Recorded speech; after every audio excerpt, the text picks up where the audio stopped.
going on, everybody? Austin here with Tactical Approach Outdoors. Welcome to another episode of our hunt breakdown. Today we're going to talk about that big Missouri 9-point that I shot this year on that river bottom property on, what was that, October 15th.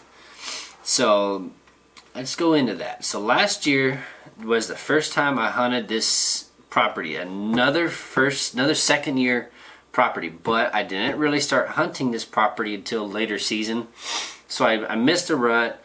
I missed a lot of key times to really start picking up information, but that was okay. Still had a great time end of the year last year. Saw some bucks, saw a lot of deer, and got a lot of information. And then over the spring we did more scouting, figured out where these deer tend to feel a little bit more comfortable. We did notice that this property gets hit really hard with hunting pressure, but what we liked about it was there's still a lot of places for these deer to hide. It was really thick, a lot of cover, and we were still finding a lot of food sources. So it may not have been necessarily close to the main crops, but there's a lot of pin oaks, there's a lot of persimmon trees running the edges of the river and the edges of the levees and all, and these deer were bedding back into the cover, and they don't have to move very far to get to the edge there where they're getting into the pin oaks and the persimmons. So they still had a lot of food sources available to them late winter, and it really depended on where that we were trying to figure out where the deer hunting pressure was mainly coming from. Last year was very dry. This was a marshy area. So last year was very dry. This year it was perfect. There's a lot more water, a lot more accessible by boat, and it kind of limited some of the areas for them to bed. So I went back. I wasn't really necessarily planning on hunting this property that early, but it was in my mind, and I wanted to keep tabs on it. So going into October, we were really having some trouble finding fresh scrapes. We were really they weren't scraping early. So last year we were finding scrapes end of September, beginning of October. I mean, these deer were hitting it hard last year, quick, and we weren't finding that same scraping, rubbing activity that early. It tended to drag on into the middle of October before we were really finding serious scraping activity. And that's what I was really looking for. I couldn't find that scraping activity on my other properties, so I'm gonna go back. I'm gonna check this river bottom property out. It's really thick, and I've got an idea about where these deer might be. So let's just go check it out. And the weekend before I went hunting, I went there and took the canoe, paddled back to this spot.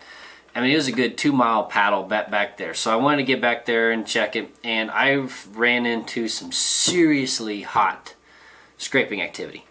I mean, for a couple hundred yards down this tree line up against the ditch. So you had the thick cover, maybe 15 feet of an opening, and then you've got the water, the creek there.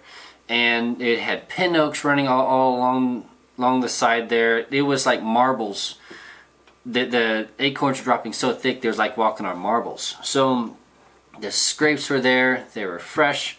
So I was super pumped, and that's exactly what I've been looking for. And I just needed to wait till a good cold front came in. And looking at the 7-day forecast out, I saw that I was getting a really good cold front going into that following weekend. So the 15th there. So you see where that whole week was fairly warm. You're in the 70s all week. Terrible hunting weather, all right? And I mean, the 15th, it really wasn't even that cold. So you can see it got into the mid to high 60s there on the 15th. But the key there is that it was still colder than the previous days. So that's the key. It doesn't necessarily have to be in the 40s or 50s to get your deer to move. If you've got fresh sign, producing food sources, and bedding cover, they're close. All you need is a good 5 to 10 degree drop, and you can get these deer to move. So especially because they're already using that spot, all you need them to do is move during daylight. So that 5 to 10 degree drop, you got them going. You'll see the minimum temperature that morning was mid 40s, mid to high 40s there. Great morning to hunt. And I'll show you what the day actually brought. The day was very windy. It was extremely windy. You see that the wind gusts were high, wind was high all day. I mean, it started before daylight, really. I got in there, and I thought I'd have a little bit of time right there at first light before the wind picked up, but it picked up pretty quick. And but I was still seeing deer. I was still seeing these 2.5, at tops 3.5-year-old bucks working these scrapes down the tree line. So it made me really excited that these deer were still moving during the wind that was coming. So, like, let's just sit tight, let's see what happens. And this is before daylight savings, so you can see that at the end of the day, there around 6 o'clock, the temperature was really starting to drop off, and the wind dropped hard. I mean, we lost the wind, so it was dead still. Perfect evening to hunt. And I was just waiting for these deer to come by the scrapes that I was hunting. I had multiple big scrapes. I was hunting right at the corner of where the river took a bend, and this bedding cover cornered out there. So I like hunting those corners because they tend to be a little bit of a draw, a little bit of a pinch point in a way. Where if I was hunting just the straight edge, you know, they could move here, they could move here, here. You just don't necessarily know where they're going to move along those edges unless you can visually see that there is a hot trail. That's a different story. But because I hadn't hunted that yet, this is my first sit back there. I wanted to go to a place that I felt confident in, and those corners are great places to hunt. So I got set up on the corner, and there weren't many trees to choose from, so I had to be kind of picky with how I got up there. Most of the trees are very small trees to hunt, so I finally got into a good big pin oak, and at the end of the day, the wind dropped off perfectly for me. Temperatures were starting to drop, and I knew that it was going to be a great evening, so I just like sit tight, see what happened. And with the leaves still on the trees, I really couldn't see these deer coming from a long ways off. So when they started filtering my way, I saw this little buck.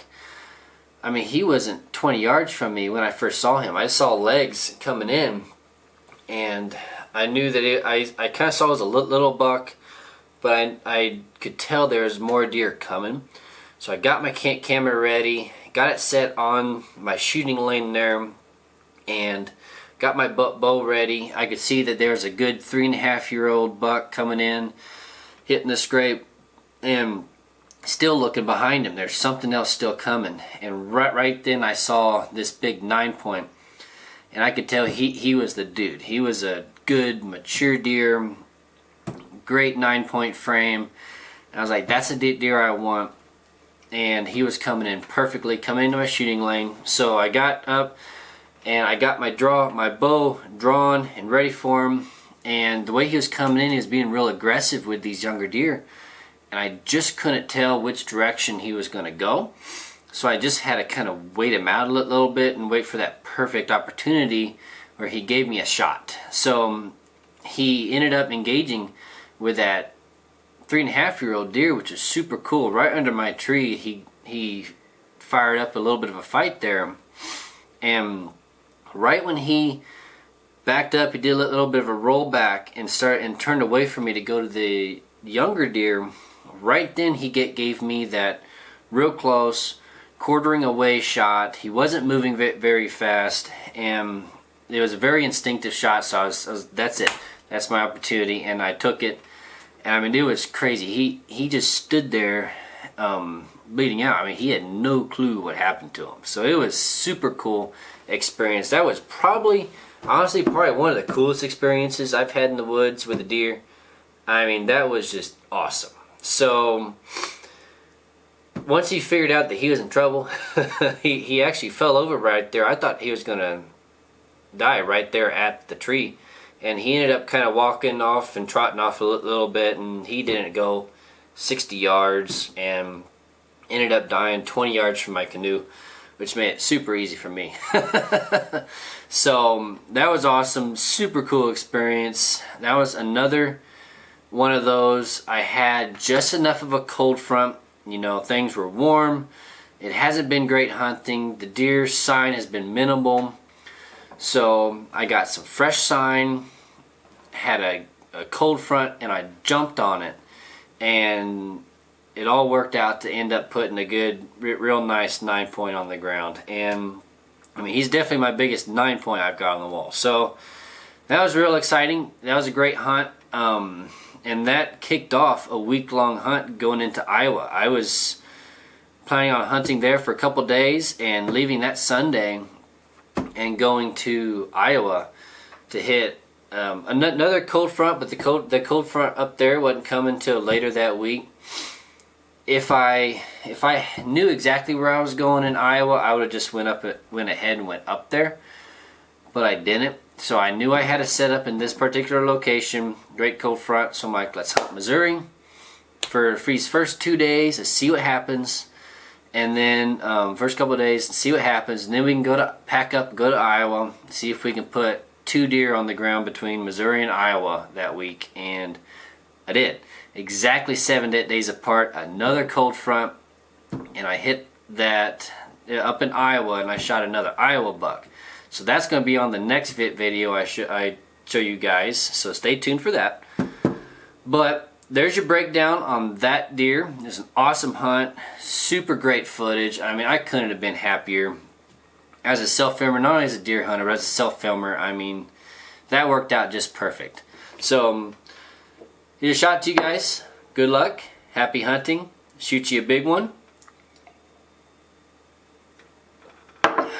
Man, I love that stuff. That's good. So, stay tuned. Thanks for watching. Don't forget to hit the like and subscribe button. Keep up with all of our other videos. I will see you guys on the next video.